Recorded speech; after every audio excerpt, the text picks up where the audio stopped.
Good morning dear students. कल हमने पढ़ा रक्त धातु। रक्त धातु अभी कंप्लीट नहीं हुआ है, नेक्स्ट लेक्चर में आज कंप्लीट करते हैं उसे। कल हमने रक्त धातु की उत्पत्ति के बारे में जाना था कि कैसे इसकी फॉर्मेशन होती है। आज हम करेंगे रक्त धातु का स्वरूप, रक्त धातु कैसी दिखाई देती है। तो इसके लिए कहा गया तपनीयेंद्रिय, जस्ट अ मिनट,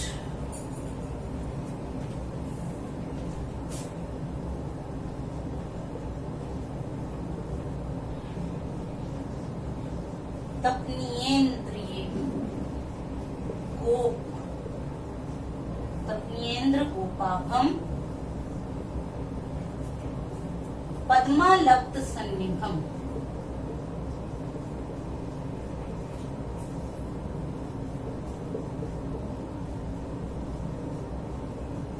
पद्मालब्ध सन्निभम। आगे कहा गया गुंजाफल स्वर्णम च, गुंजाफल स्वर्णम च विशुद्धम विधि शोणितम।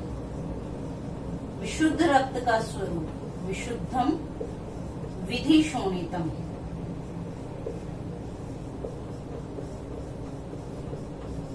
ये डिस्क्रिप्शन चरक ने दिया है। चरक कहते हैं, तो इसे समझते हैं। चरक कहते हैं तपनीय, तपनीय कहते हैं रेड हॉट गोल्ड को। गोल्ड को जब तपाया जाता है, रेड हॉट गोल्ड जो है उसे हम तपनीय कहते हैं। उसका कलर एकदम रेड जैसा होता है, उस कलर का रक्त धातु है। इंद्र गोपाभम, इंद्र गोपक किसे कहते हैं? इंद्र गोपक एक प्रकार का कीड़ा है, वीर बहुटी जिसे कहते हैं कॉमन लैंग्वेज में। वर्षा ऋतु में जो ज्यादातर दिखाई देता है। इंद्र गोपक के समान, वो लाल रंग का होता है, एकदम रेड कलर का, तो उस कलर का ब्लड होता है। पद्म, पद्म लाल कमल, लाल कमल के समान जिसका स्वरूप हो। अलक्तक, अलक्तक आप जानते हैं, आलता जिसे कहते हैं, रेड कलर का एकदम से, जो हाथ और पैरों पे कुछ लेडीज लगाती हैं, आलता रेड कलर का। पद्मालब्ध सन्निभम, इस तरह का उसका स्वरूप है। और इसकी उपमा दी गई गुंजाफल। गुंजाफल क्या है? रत्ती, एक तरह की हर्ब है। उसकी फली के अंदर जो बीज होता है रेड कलर का, तो उसमें जो फली के अंदर जो बीज है वो रेड कलर का, उसे गुंजाफल कहते हैं। आप द्रव्य गुण में आगे की क्लासेस में पढ़ेंगे। गुंजाफल स्वर्णम जो विशुद्धम विधि शोणितम, विशुद्ध रक्त के ये लक्षण है। इस तरह का विशुद्ध रक्त दिखाई देता है। तो कंप्लीटली रेड कलर बताया, रेड कलर की उपमा दी हुई है कि किस तरह का। रेड के भी बहुत शेड्स होते हैं, तो उसमें बहुत ही क्लियरली जो है उसकी शेड का भी डिस्क्रिप्शन है कि किस तरह का रेड कलर होगा। ये तो चरक ने कहा। सुश्रुत कहते हैं, सुश्रुत ने यही सब बोला कि इंद्र गोपक के, उन्होंने जो वर्णन किया इंद्र गोपक के समान, जो वीर बहुटी नामक कीड़ा जो रेनी सीजन में रहता है, उसके कलर का बताया है। और साथ में कहा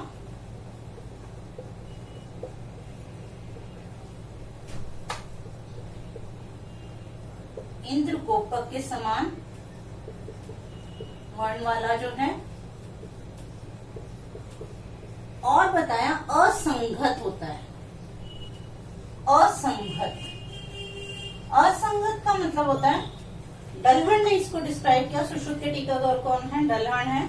तो डलहन इसको और क्लियर करते हैं। असंगत का मतलब ना बहुत अधिक पतला, यानी ना बहुत अधिक पतला, यानी डाइल्यूटेड भी नहीं होगा, ना डाइल्यूटेड, और ना ही बहुत अधिक घना होगा, गाढ़ा भी नहीं होगा, ना ही कंसंट्रेटेड होगा। नॉट डाइल्यूटेड, नॉट कंसंट्रेटेड, और साथ ही नॉट डाइल्यूटेड, नॉट कंसंट्रेटेड, और ना जमने वाला, जमने वाला, यानी कि आपको मालूम है नॉर्मली जो है ब्लड अगर हमारी बॉडी में चल रहा है तो वो क्लॉट भी नहीं करता, तो कोएगुलेट नहीं होगा, जो कोएगुलेट नहीं होने वाला, क्लॉट नहीं करने वाला, असंगत काट दिया। ये डलहन ने डिस्क्राइब कर दिया इसे। देन एक और लक्षण बताया अविवर्णम। विवर्ण होता है जो अपना कलर चेंज कर दे, तो अविवर्णम जो अपना कलर चेंज नहीं कर रहा। अगर कलर चेंज हो गया ब्लड का तो विशुद्ध रक्त नहीं है, वो प्यूरिफाइड ब्लड नहीं है। अगर उसका कलर चेंज हो गया किसी डिजीज की वजह से तो अविवर्ण विशुद्ध रक्त का लक्षण है। विवर्ण हो गया तो वो शुद्ध नहीं है, इम्प्योर ब्लड हो जाएगा। ठीक है, ये सुश्रुत ने बताया। अच्छा, वाग्भट क्या कहते हैं? वाग्भट कहते हैं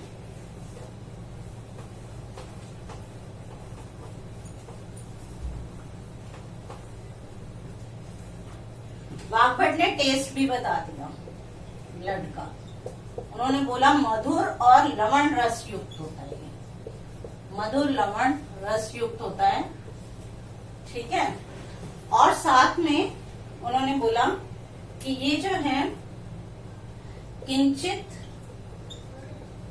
शीतोष्ण होता है, शीतोष्ण यानी कि बहुत ज्यादा गर्म भी नहीं है, बहुत ज्यादा शीतल भी नहीं है, कुछ शीतल और कुछ उष्णता लिए हुए है, कुछ शीतलता और कुछ उष्णता लिए हुए है।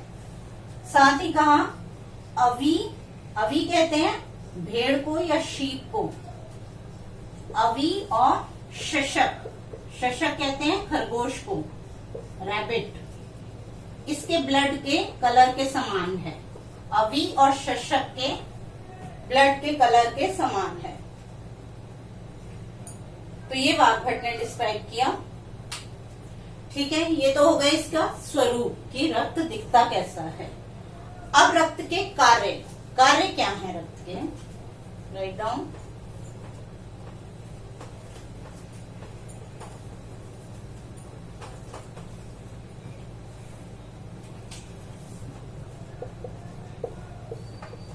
चरक ने बताया कि रक्त धातु जो है वो बल, वर्ण और सुखायु प्रदान करने वाली है, सुखायु प्रदान करने वाली है। तो बल भी इसी से मिलेगा, वर्ण जो कॉम्प्लेक्शन है बॉडी का वो भी रक्त धातु की वजह से है, सुखायु ये भी रक्त धातु की वजह से है। रक्त धातु अगर प्रोपोर्शनेट क्वांटिटी में बॉडी में रहेगी तो बल, वर्ण और सुखायु की प्राप्ति होगी। अदरवाइज जो है बल, वर्ण, सुखायु नहीं हो पाएगा, पॉसिबल नहीं हो पाएगा। स्ट्रेंथ बॉडी की अच्छी नहीं होगी। अगर एनीमिक होगा मान लीजिए पेशेंट, या रक्त धातु की कोई ब्लड की एबनॉर्मेलिटीज हैं तो भी उसकी जो है स्ट्रेंथ अच्छी नहीं होगी, कॉम्प्लेक्शन अच्छा नहीं होगा और सुखायु यानी ठीक से नहीं रह पाएगा। अगर उसे डिजीज रहेगी, रक्त धातु में कोई भी प्रॉब्लम आएगी तो डिजीज रहेगा। फिर उन्होंने बोला प्राणी नाम, सभी प्राणियों के प्राण इसी में ही है, प्राणी नाम प्राण है, शोणितम ही अनुवर्तते।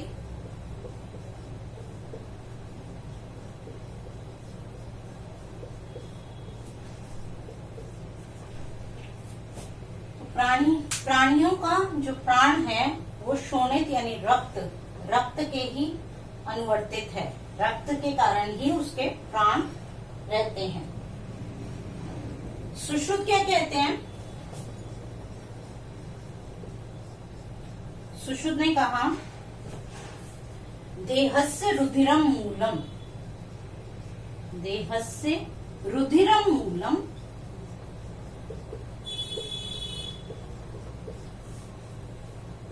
रुधिर्नैव च धार्यते, रुधिर्नैव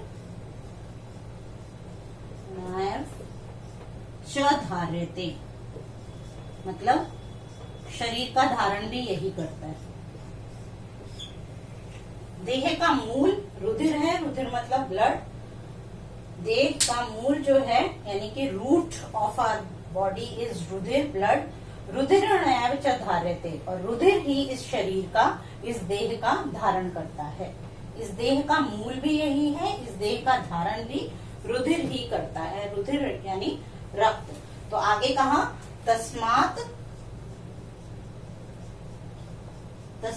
यत्नेन, उसका यत्न से संरक्षण करें। संरक्षण, तस्मात यत्नेन संरक्षण रक्तम जीविति स्थिति। रक्त ही जीव इति स्थिति, रक्त ही जीवन है। इधर का दिखाई दे रहा है लास्ट का, यस। तो रक्तम जीविति स्थिति, देहस्य रुधिरम मूलम रुधिरणैव च धार्यते, तस्मात् यत्नेन संरक्ष्यम रक्तम जीविति स्थिति। मतलब देह का मूल रुधिर है, देह का धारण रुधिर करता है, उसे यत्न से संरक्षण उसकी करें, रक्षा करें, प्रोटेक्ट करें। रक्तम जीविति स्थिति, रक्त ही जीवन है। तो ये इसका कार्य है। अब अगर इसमें मैं बात करूं कि ये इसका कार्य है, यानी कि जीवन जो है वो रक्त का कार्य है। तो जीवन प्रदान हो रहा है, इसीलिए जो है हमें अपने ब्लड की रक्षा करनी है। कि यानी कि ऐसे सोर्सेज, अब ब्लड की रक्षा कैसे करोगे, पकड़ के तो नहीं रख सकते ना ब्लड के, यानी ऐसे sources of iron, vitamin B12 जिसमें हो, फॉलिक एसिड हो, इस तरह की मील्स आप लीजिए जिसमें, ताकि जो है एनीमिक ना रहे आपका हीमोग्लोबिन कंटेंट प्रॉपर रहे, एनीमिया ना हो। तो उसको आपने प्रोटेक्ट करना है, अपने ब्लड की रक्षा करनी है। क्यों? क्योंकि ब्लड ही जो है हमारे शरीर का मूल है, रूट है, और हमारे शरीर को धारण करता है। ठीक है, तो जीवन और धारण ये दो काम हो गए। आगे जो है मैं बताती हूँ आपको, वाग्भट ने इसका काम ही जीवन में बताया है। चलिए सुश्रुत का एक और कार्य लिखिए कि सुश्रुत ने जो है ये भी कहा कि तेषाम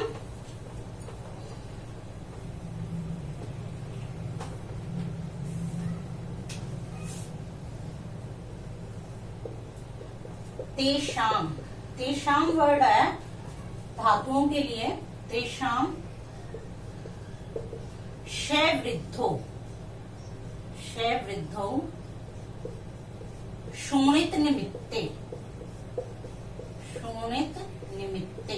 मतलब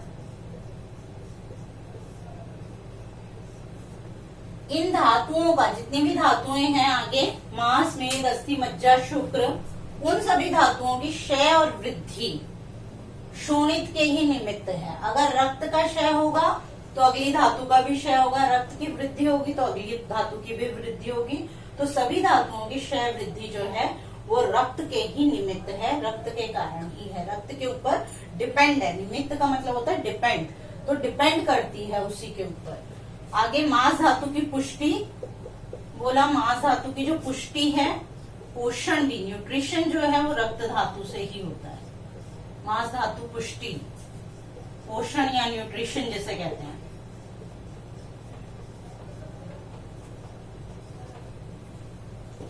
तो ये सब बातें कही गई सुश्रुत के द्वारा। अब हम बात करते हैं वाग्भट ने क्या कहा। वाग्भट ने, मैंने रस धातु के कार्यों में बताया था कि प्रीड़न वर्ड, प्रीड़न जो है वो रस धातु का कार्य है। वाग्भट ने रस धातु के लिए प्रीड़न वर्ड कहा था। प्रीड़न यानी न्यूट्रिशन प्रदान करना, और जीवन रक्त धातु का कार्य है। प्रीड़न रस धातु का काम था, पहली वाली धातु का। सेकेंड धातु का काम उन्होंने जीवन बताया। जीवन का मतलब होता है vitality of our body is due to रक्त धातु। ठीक है, तो जीवन जो है वो वाग्भट ने बता दिया। शारंगधर कहते हैं जीवन का जो आधार है, जीवन का आधार, बेस रक्त धातु है। सेम बात हो गई। अरुणदत्त, ये खास बात है कि अरुणदत्त ने क्या कहा। अरुणदत्त कहते हैं कि रक्त धातु जो है, रक्त धातु ओज की वृद्धि का कारण है। ओज की वृद्धि का कारण है। अगर आपने ओज का लेक्चर हमारा देख लिया है तो उसमें आप देखेंगे कि मैंने ओज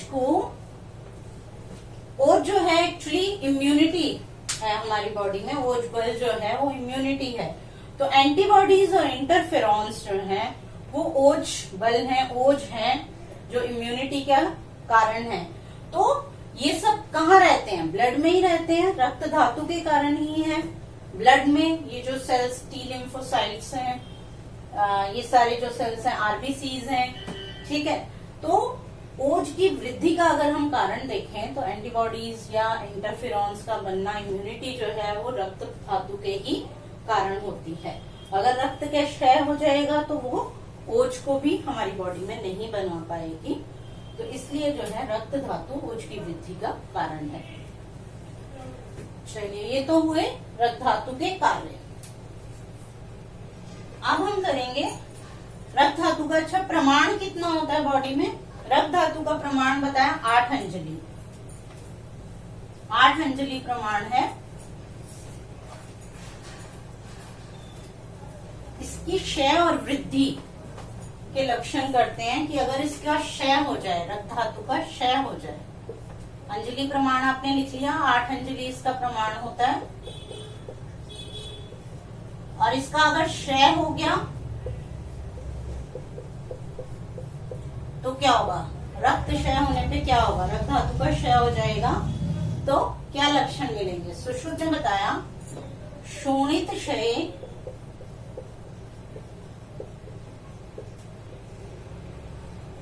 शोणित क्षय, त्वक पारुष्यम। त्वक पारुष्यम, पारुष्य का मतलब होता है कठिनता, हार्डनिंग। हार्डनिंग हो जाती है त्वचा की हार्डनिंग हो जाएगी। तो त्वक पारुष्यम, इसमें जो है चरक ने और इलेबोरेट किया कि कैसे कठिनता होगी। रूक्ष हो जाती है त्वचा, जो है वो रूक्ष हो जाती है, रफ हो जाती है, ड्राई हो जाती है। और साथ में जो है उसमें वर्ड आता है म्लान। म्लान का मतलब होता है मुरझाई हुई सी त्वचा। आपने देखा होगा एनीमिक पेशेंट के अंदर जो है, जिसमें एनीमिया होता है, उसकी स्किन जो है, सबसे पहले स्किन पे इफेक्ट आता है, ग्लो पे इफेक्ट आता है उसके। तो त्वचा जो है वो ड्राई होगी, रफ होगी और म्लान या मुरझाई हुई सी दिखाई देती है। और स्फुटित वर्ड यूज किया है, चरक ने दिए थे।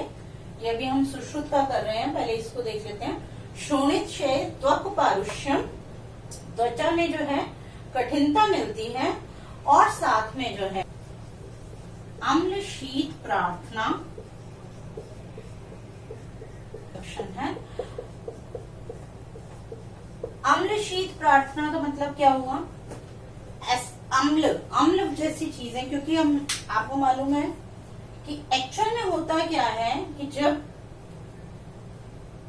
रक्त का क्षय हो जाता है तो पित्त का भी बॉडी में क्षय होता है, पित्त का भी क्षय हो जाता है। तो पित्त का क्षय होने की वजह से अम्ल की इच्छा होती है, अम्ल चीजें, खट्टी चीजें खाने की इच्छा होती है।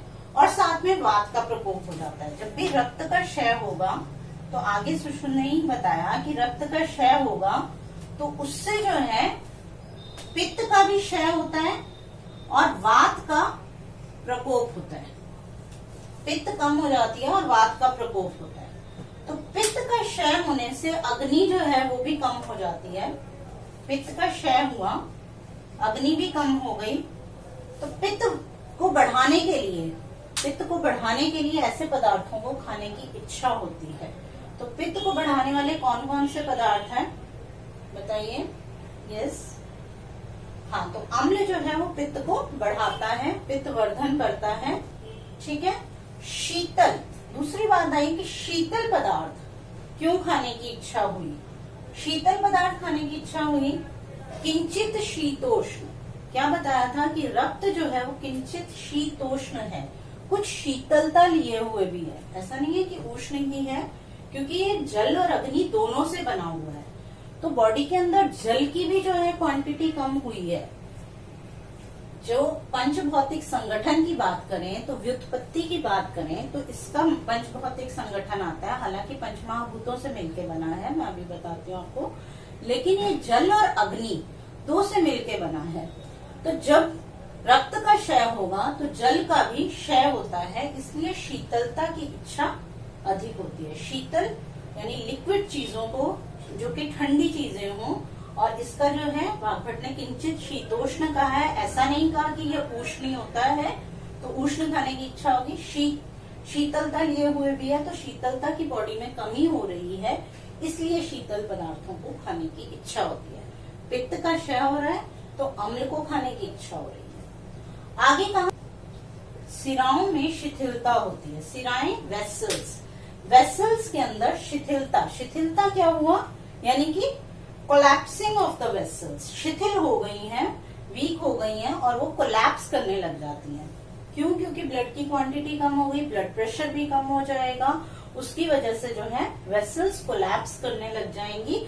अच्छी क्वांटिटी में ब्लड जो है टिश्यूज तक नहीं पहुंच पाएगा, तो वेसल्स जो है वो कोलैप्स होनी शुरू हो जाएंगी, तो सिरा शैथिल्य मिलता है। ठीक है, ये लक्षण बताए सुश्रुत ने।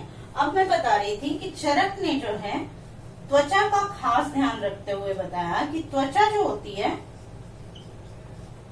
रूक्ष हो जाती है, ड्राई हो जाती है, म्लान, म्लान कहते हैं मुरझाई हुई, मुरझाई हुई त्वचा।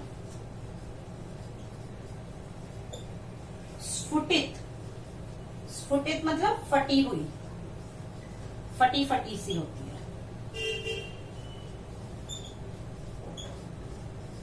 और कठिन, कठिन तो होती है, सुश्रुत ने भी बताया कि परुष हो जाती है। ठीक है, तो शोणित क्षय से ये लक्षण मिलते हैं। अब जो है रक्त की अगर वृद्धि हो जाए तो क्या लक्षण मिलेंगे?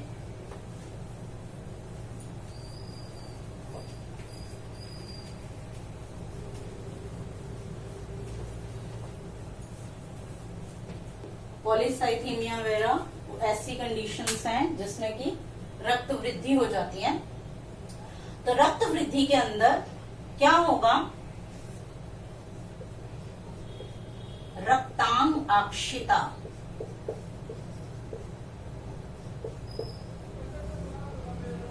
रक्तांग आक्षिता, सभी अंगों में रेडनेस, रेड कलर के, बहुत ज्यादा रेड कलर के दिखाई देंगे सभी अंग, लाल लाल से। और अक्षी, आंख, आंख के लिए कहा गया, आंखें भी उसकी लाल होंगी, सभी अंग और आंखें रक्त वर्ण की हो जाएंगी। रक्तांग अक्षिताम और सिरा पूर्णत्वम च,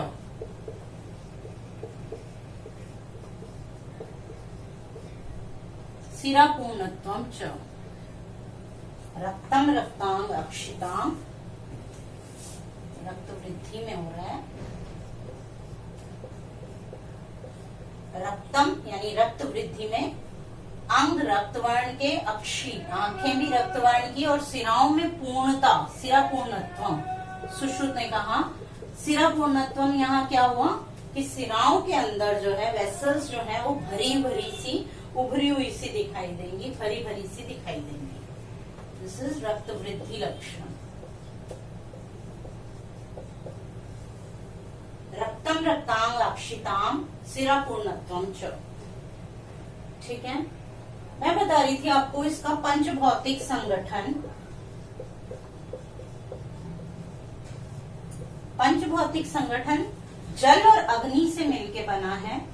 इसकी उत्पत्ति जल और अग्नि से हुई है। हालांकि हर पदार्थ पंच महाभूतों से मिलके बना होता है, यानी सभी पंच महाभूत इसके अंदर है, लेकिन जल और अग्नि सबसे ज्यादा होती है। और अगर इसमें पूछा जाए कि पंच भौतिक संगठन का प्रूफ दीजिए कि ये पंच भौतिक है, तो उसके लिए बताया गया कि विसृता जो है इसमें, विसृता का मतलब होता है गंध, किस महाभूत से कौन सा गुण इसमें आ गया? विसृता जो है रक्त के अंदर, गंध जो है वो पृथ्वी महाभूत के कारण है। द्रवता जो है, द्रवता या लिक्विफाइंग कैरेक्टर जो है वो जल महाभूत के कारण है। राग या कलर या रूप अग्नि महाभूत के कारण। स्पंदन, स्पंदन यानी पल्सेशंस, आप पल्सेशंस फील कर सकते हैं अपनी वेसल्स में। पल्सेशंस जो हैं वो वायु महाभूत के कारण है और लघुता जो है वो आकाश महाभूत के कारण है। हल्कापन आकाश महाभूत के कारण है। तो ये जो है ये इसका पंचभौतिक संगठन होने से इसमें ये सब गुण पाए जाते हैं। विस्तृता, द्रवता, राग, स्पंदन और लघुता पंचभौतिक है, इसलिए इसके अंदर ये गुण सभी पाए जाते हैं। जल और अग्नि की प्रधानता है, इसलिए द्रवता और कलर इसकी स्पेसिफिक क्वालिटीज हैं। द्रवता और कलर जो है वो इसकी स्पेसिफिक क्वालिटी है। चलिए अब हम बताएंगे आपको इसके रक्तवय स्रोतस के मूल। रक्तवय स्रोतस जो है उसका मूल क्या है। स्रोतस चैप्टर मैंने जब पढ़ाया था आपको सभी के स्रोतस के मूल बताए थे, तो रक्तवय स्रोतस का मूल आपको याद होगा क्या था। चरक ने यकृत और प्लीहा बताया है और सुश्रुत ने यकृत प्लीहा के साथ जो है रक्तवाहिनी धमनियों को भी, रक्तवाहिनी जो धमनियां हैं वो सभी ब्लड वेसल्स जो हैं वो सब जो है इसी के मूल हैं, रक्तवय स्रोतस के मूल हैं। फिर बात आती है रक्तसार पुरुष के लक्षण। जैसे रससार पुरुष के लक्षण किए थे, ऐसे ही रक्तसार पुरुष के लक्षण, यानी जिसके अंदर रक्त जो है वो ठीक क्वालिटी, अच्छी क्वालिटी और क्वांटिटी में है, जिसकी क्वालिटी भी अच्छी है, रक्तसार पुरुष, उसके लक्षण कैसे होंगे उसमें बताया गया कि उसके कर्ण, अक्षी, नासिका, कर्ण, कान, अक्षी, नासिका, जीवा, ओष्ठ, ये सब रक्तवर्ण के होते हैं। ओष्ठ, चीक्स, चीक्स उसके, पानी पाद तल बोला, पानी, पानी कहते हैं हाथ को, हाथ के जो ये पाम्स हो गए, यानी कि पानी तल जो वर्ड है, पानी तल, पाम और पाद तल, पैरों के तल जो है, पैरों के जो तलवे वो जो है वो भी रेड कलर के, ये सब जो है पाद तल, पानी तल, ये सब जो है रेड कलर के होंगे। और मानसिक स्थिति कैसी होगी, दिखने में कैसा होगा वो व्यक्ति, सुकुमार होगा, डेलिकेट बॉडी होगी उसकी। सुकुमार का मतलब होता है डेलिकेट, डेलिकेट बॉडी होगी। क्लेश असहिष्णु होगा, क्लेश को सहन नहीं कर पाएगा, क्लेश असहिष्णु, क्लेश को सहन नहीं कर पाता, यानी कि जरा भी एडवर्स कंडीशंस आई, गर्मी खासकर जो है उष्णता को सहन नहीं कर पाता है, उष्णता के लिए असहिष्णु होता है, टॉलरेट नहीं कर पाएगा गर्मी को, एडवर्स कंडीशंस को टॉलरेट नहीं कर पाता है। बाकी इंटेलिजेंट होता है, मेधा इसकी अच्छी होती है, रक्तसार पुरुष जिसमें ब्लड अच्छा है, मेधावी होता है और सुखायु वाला होता है। ये तो हमने पहले भी बताया कि रक्त का कार्य ही है सुखायु प्रदान करना, बल, वर्ण और सुखायु को प्रदान करना। तो ये सब चीजें जो थी रक्त धातु में हमें याद करनी है और यही रक्त धातु के ऊपर इसी पे ही क्वेश्चन आता है, रक्त धातु से रिलेटेड जो भी आएगा। बाकी मॉडर्न में जो ब्लड है वो तो मॉडर्न का हम ब्लड चैप्टर पढ़ेंगे तब आपको करवा ही देंगे। तो रक्त धातु एंशिएंट में जो हमें पढ़ना है वो इतना ही है। ये सारे पॉइंट्स आपको बिल्कुल अच्छे से क्लियर होने चाहिए और कोई भी पॉइंट मैंने छोड़ा नहीं है। सब चीज जो है पर्याय, उत्पत्ति और निरुक्ति में कल ही बता चुकी हूँ। बाकी सारी चीजें कार्य, स्वरूप, क्षय वृद्धि के लक्षण और शुद्ध रक्त, ठीक है, प्रमाण, रक्तसार पुरुष, रक्तवय स्रोतस, ये सब जो है आयुर्वेद के अकॉर्डिंगली रक्त धातु में जानना आपके लिए बहुत जरूरी है। Hope this all is clear to you. If there is any query, you can comment in my comment box. Okay. Take care. Thank you so much.